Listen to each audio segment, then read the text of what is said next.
Hello students and welcome to my new video. In this video I am going to explain you all a new topic which is called the Vedic age. So to begin with, first of all we will explore that why this period is called Vedic age. Because just you can see that the age in which we all are living, this is known as Iron Age. It's known as Iron Age. Why? It's simply because if you look at the materials used for the constructions, infrastructures, railway lines, TVs, cars, means in almost most of the items uses iron. So we can say that or it is justified also that this is an iron age. This age is also called machine age.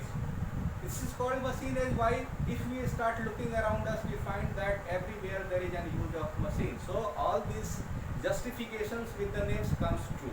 Now again here that this particular period is known as Vedic age.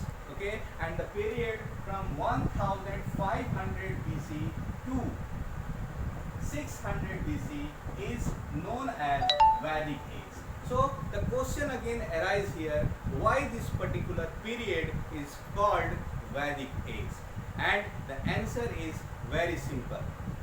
The answer is what? That this period is called Vedic age because most of the information that we have taken from, that has been derived, is from the Vedic literature. Okay, so it is called, this period is called Vedic age because most of the information about this period is derived from the Vedic literature.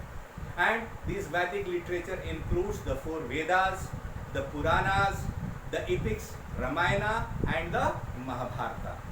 And the four Vedas are, that is Rig Veda, Sham Veda, Yajur Veda and Atharva Veda. So these are the literatures of those times which still have the capacity to guide the world today. Okay, so all the informations about that period is taken from all these Vedic literatures. So as I told you that this particular Vedic literature has still capacity to guide the world. So the people from the different parts of the world started to translate this Vedic literature into their own language so that they should also be benefited with the valuable information that are given in this book. So when they started to translate, they faced with a problem because the language that was used in this particular literatures was Sanskrit. The language that was used in this Vedic literature was Sanskrit, and this Sanskrit was totally different from the Sanskrit that is taught to you all in your classes or in your schools. The Sanskrit that is used in the Vedic literature is totally different from that Sanskrit which is taught to you all in your classes and your school.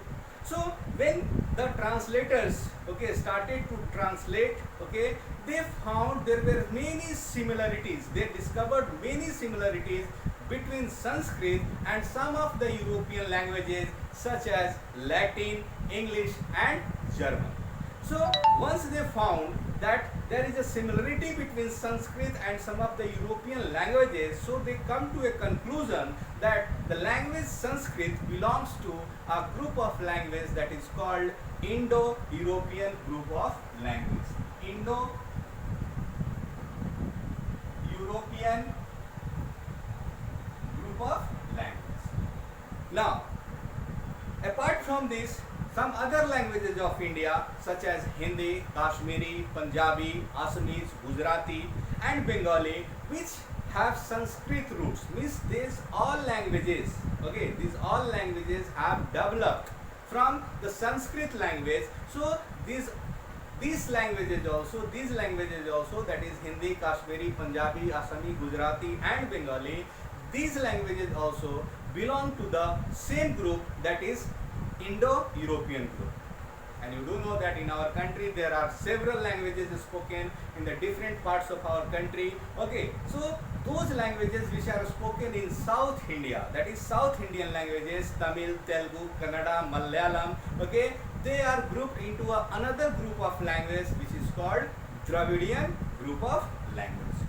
So in this way, there was a first of all division of language, that in which language group this particular language Sanskrit belongs to. So with the translation, okay, it is found that the language Sanskrit belongs to a Indo-European group. Now again, coming back to the topic, the Vedic age. Okay, as I told you that this Vedic age is called Vedic age, it's simply because most of its information is taken from the Vedic literature. Now the thing is that who wrote this Vedic literature? Who were the people who composed this Vedic literature? Definitely those people who composed this Vedic literature, okay, they were the sole owner or the sole possessor of this particular literature. So this Vedic literature belonged to a people who were called Aryans.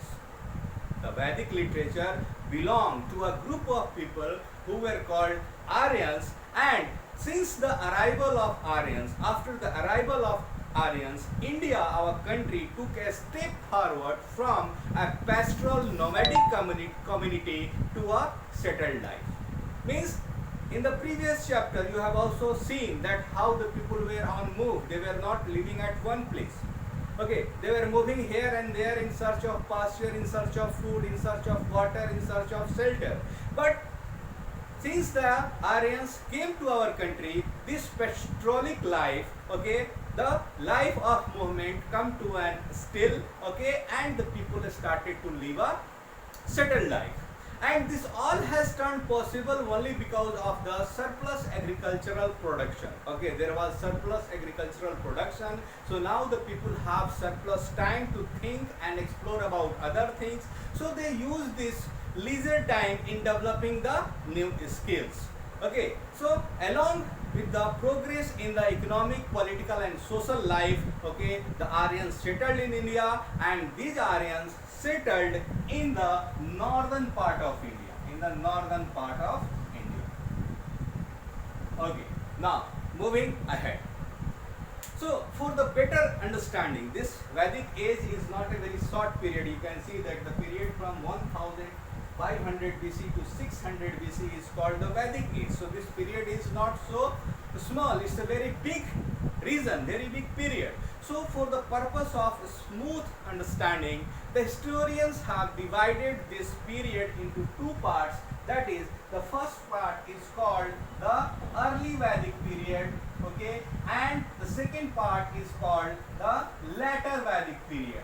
Early Vedic period belongs to a period between 1500 BC to 1000 BC, and the later Vedic period belongs to period from 1000 BC to 600 BC. So in this way, this Vedic literature, this Vedic age is divided into two parts, that is early Vedic period and the later Vedic period. So the early Vedic age is also called the Rig Vedic age. It's simply because the Rig Veda was written during this period. Okay, now, so before we move ahead, first of all explore the answer of this question, that as I told you that this Vedic literature belongs to a group of people who were called Aryans. Now the question is that who were these Aryans? Who were these Aryans? So it is generally believed that the Aryans were the nomadic people who lived in Central Asia. Aryans were the nomadic people who lived in Central Asia, and they were basically the cattle rearers. They reared animals, and they lived upon all those items, okay, that they got from the animals. So they were basically the cattle rearer, and they were always on move. They were also living at that time a nomadic life. Okay, so they were always on move. So a group of these people entered in India around 1500 BC and first settled around the region of Punjab. Okay, they first settled around the region of Punjab. Okay, and then after they kept on coming in groups. Group after group they came and settled in our India, in our country India. So the Aryans who came to India and settled down over here, they came to be known as Indo-Aryans. Okay, and you do know that our country is named Bharat after a king whose name was Bharata. Okay, so the noble king Bharata and his descendants also belong to a period, okay, belong to this particular group of people who were called Aryans. Okay, now moving ahead, as I said you that first of all we start this particular explanation of this first period, that is early Vedic period, and as I told you that this early Vedic period is also called the Rig Vedic period. Why it is called the Rig Vedic period? It's simply because the Rig Veda was written during this particular period, and we get much of the valuable information about this period from the Rig Veda. So the question is, what is this Rig Veda?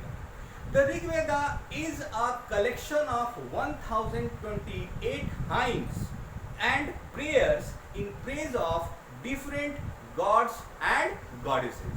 Okay, Rig Veda is a collection of about 1028 hymns and prayers in praise of God and goddesses. And these hymns were called Sukta, means well spoken. Okay, these hymns were called Sukta, that is Sukta means well spoken. Okay, and the teachers, okay, teachers who composed this, they were basically the rishis, okay, or the gurus of those times. Some of these hymns were also composed by the women of that time also. So if we come to see that some of the hymns were composed by women also, so we may come to a conclusion that during those days the facilities for the women were somewhat better than the later period, because during this time the women also received very good education.